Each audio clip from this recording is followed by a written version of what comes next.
प्रेम के भूखे प्रभु माता सबरी के झूठे बेर पाते हैं। प्रेम के भूखे प्रभु विदुरानी जी के यहाँ केले के छिलके पाते हैं। प्रेम के ही भूखे प्रभु श्री सुदामा जी के तंदुल खाते हैं।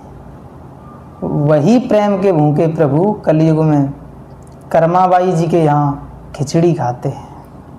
चलते हैं, ये श्री भक्तमाल में जो सुंदर चरित्र है कर्माबाई जी का, ध्यान से बने रहिए हमारे साथ, आपको बहुत आनंद मिलेगा, सुख की प्राप्ति होगी। क्योंकि भगवत भक्तों के चरित्र सुनने में जो सुख है वो त्रिलोकी में कहीं नहीं मिल सकता।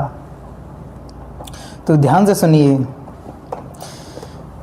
होती एक बाई ताको कर्मा सुनाम जाने, बिना रीत भांति भोग खिचड़ी लगा वहीं। जगन्नाथ देव आप भोजन करत नीके, जिते लगे भोगता में यह तिभावई। श्री कर्माबाई जी नित्य प्रत सुबह उठकर खिचड़ी बिना नहाए धोए खिचड़ी तैयार करती और उसमें मक्खन डालकर प्रभु को भोग लगाती। और वही प्रेम के पुजारी प्रभु, प्रेम के भूखे प्रभु उनकी खिचड़ी खाने आते हैं नित्य सुबह सुबह। लेकिन एक दिन क्या हुआ, गयो तहाँ साधु माने, बड़ो अपराध करे, भरे बहु श्वास सदा चार ले सिखावहीं। भैयों अबार देखें खोल के किबार जो पे, जूठन लगी है मुख धोए बिनु आवहीं। एक दिन क्या हुआ, कर्माबाई जी खिचड़ी तैयार कर रही थी, लेकिन तभी साधु रास्ते से गुजर रहे थे। उन्होंने देखा कि बिना नहाए धोए बिना पवित्रता के कर्माबाई जी खिचड़ी बना रही हैं और प्रभु को भोग लगा रही हैं। उन्होंने अपना पांडित्य का प्रभाव जमाया वहाँ पर, कहा कि हे कर्माबाई ये क्या करती हो तुम, प्रभु को बिना नहाए धोए अपवित्रता से तुम उनको भोग लगाती हो, ऐसे पूजा स्वीकार नहीं करेंगे तुम्हारी। तो कर्माबाई तो भोली भक्त हैं, वो तो जैसे महान संतों का आदर करती हैं, उन्होंने संत की आज्ञा मानी और अगले दिन से नहा धोकर खिचड़ी बनाने की तैयारी करने लगी। तो ऐसा करते उनको देर हो गई, तो प्रभु और उनको पता चला कि मेरे को देर हो गई, तो वो रोने लगी, दुखी हुई बहुत कर्माबाई जी। सोचने लगी अरे आज तो मेरा लल्ला भूखो रह गयो, बहुत भूख लगी हुई है मेरे लल्ला को।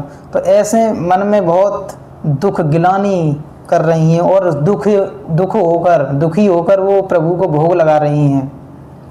लेकिन जैसे ही भोग उन्होंने लगाया तो उधर मंदिर में पुजारी, जगन्नाथपुरी में मंदिर है, वहाँ पुजारी ने घंटी बजाई और प्रभु खिचड़ी का झूठा मुंह लेकर ही वहाँ चले गए। तो जैसे ही पुजारी के सामने गए तो पूछी प्रभु भयो कहा, कहिए प्रगट खोले, बोले हूँ न आवे हमें देखी नई रीति है। प्रभु से जब जगन्नाथपुरी में जो पुजारी रहते थे वो भी बहुत बड़े भक्त ही थे, तो उन्होंने पूछा प्रभु ये जो आपके मुख पर खिचड़ी लगी है ये कैसे। तो प्रभु ने कहा मैं नित्य प्रति उठकर सुबह सुबह मैं कर्माबाई जी के यहाँ खिचड़ी खाने जाता हूँ, वो मुझे सुबह सुबह खिचड़ी खिलाती हैं। लेकिन आज क्या हुआ, एक साधु उनके पास चला गया। कृष्ण भगवान क्या कहते हैं, पूछी प्रभु भयो कहा, कहिए प्रगट खोले, बोले हूँ न आवे हमें देखी नई रीति है। कर्मा सुनाम एक खिचड़ी खबावे मोहे, मैं हूँ नित पाऊँ जाए जाने साची प्रीति है। गयो मेरो संत रीझे भांति सो सिखाए आयो, मत मो अनंत बिनो जाने यो अनीति है। एक साधु गया और मेरी मैया को, कृष्ण भगवान उनको मैया कहते थे, पता है उनका नाम कर्माबाई कैसे पड़ा? क्योंकि प्रभु जब सुबह सुबह खिचड़ी खाने जाते थे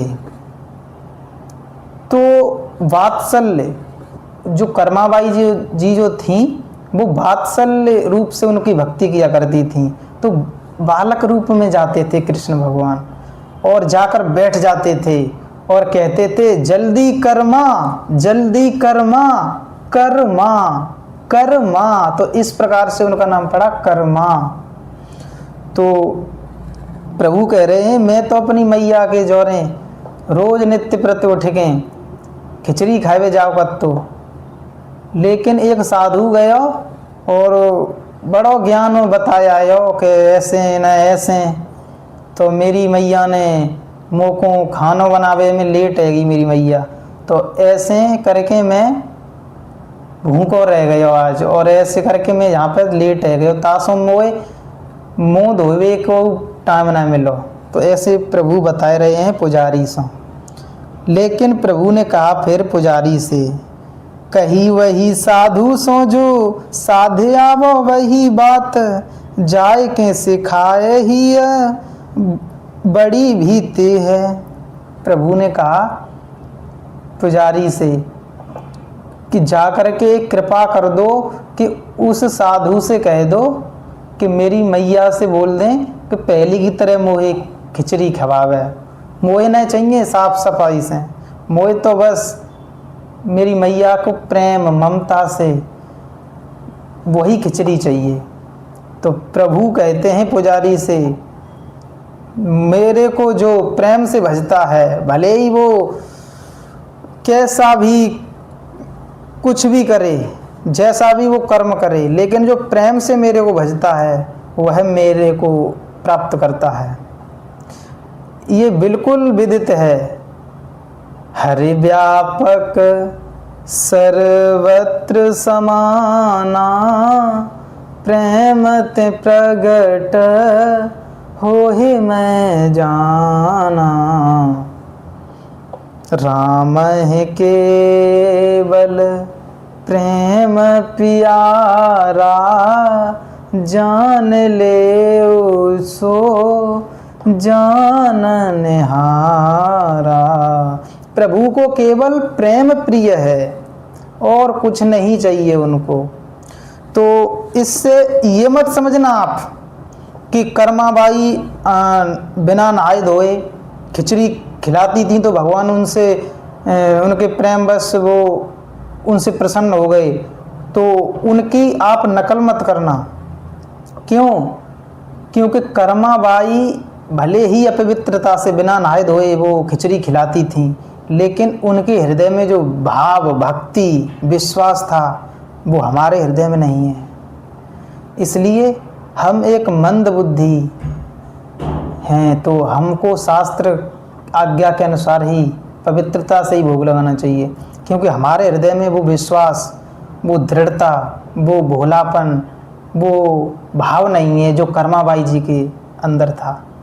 तो कर्माबाई जैसा बनने के लिए तो वो तो बहुत मुश्किल है, लेकिन हम शास्त्रों की आज्ञा से ही चल सकते हैं, क्योंकि हम उस स्थिति को अभी हम प्राप्त नहीं हुए हैं, वो स्थिति अलग है। हरे कृष्ण।